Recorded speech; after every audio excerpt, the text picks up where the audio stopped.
ইতিমধ্যে 2 উইকেট পড়ে গেছে। 5 আগস্ট 1 উইকেট পড়ছে, আর 8 ডিসেম্বর 2য় উইকেট পড়ছে। 2024 উইকেট পড়ার বছর। এবছর বোলিং ভালো হয়েছে ইনশাআল্লাহ। আগামী উইকেট পড়বে ইনশাআল্লাহ।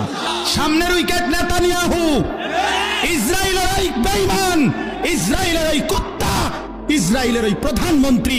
ইনশাআল্লাহ আগামী উইকেট একটা পড়ে যাবে ইনশাআল্লাহ। দেখবা, শুনবা যুবক, ইমানদার শুনবা তোমরা, যে আগামীর যে কোনো দিন এই নেতানিয়াহু পলাইবে ইনশাআল্লাহ, পলাবে ইনশাআল্লাহ। ফিলিস্তিন বিজয় হবে, কালেমার বিজয় হবে, বাইতুল মুকাদ্দাস মসজিদে আকসার বিজয় হবে ইনশাআল্লাহ। ইনশাআল্লাহ সারা পৃথিবীতে ঈমানের বিজয়।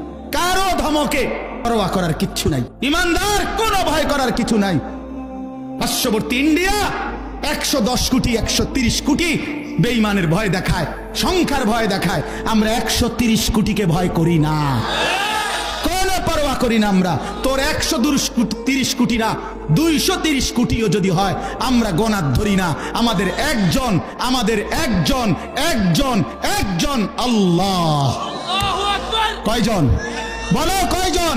আরে একজনই আমাদের বড়। আল্লাহু আকবার, আল্লাহু আকবার, আল্লাহু আকবার।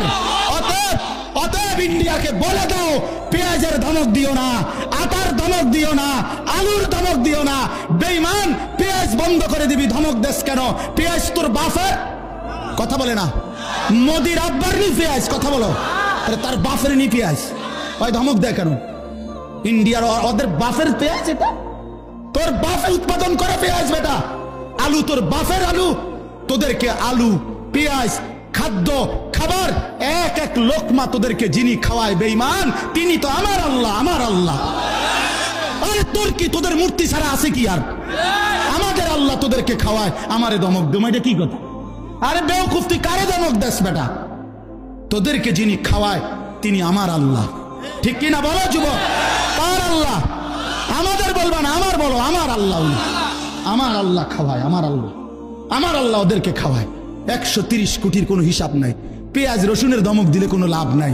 ইনশাআল্লাহ 56,000 বর্গ মাইলের 1 ইঞ্চি জমিন বাংলাদেশের জমিন। এটা কোরআনের জমিন, এটা ইসকনের জমিন না। অতএব এই দেশে হিন্দু থাকবে, হিন্দুদের সাথে কোনোদিন আমরা জুলুম করি নাই।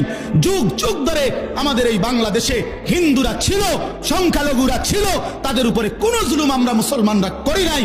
কিন্তু আমাদের পরিষ্কার কথা, ইসকনের গুন্ডারা, ইসকনের সন্ত্রাসীরা এই বাংলাদেশে থাকতে পারবে না।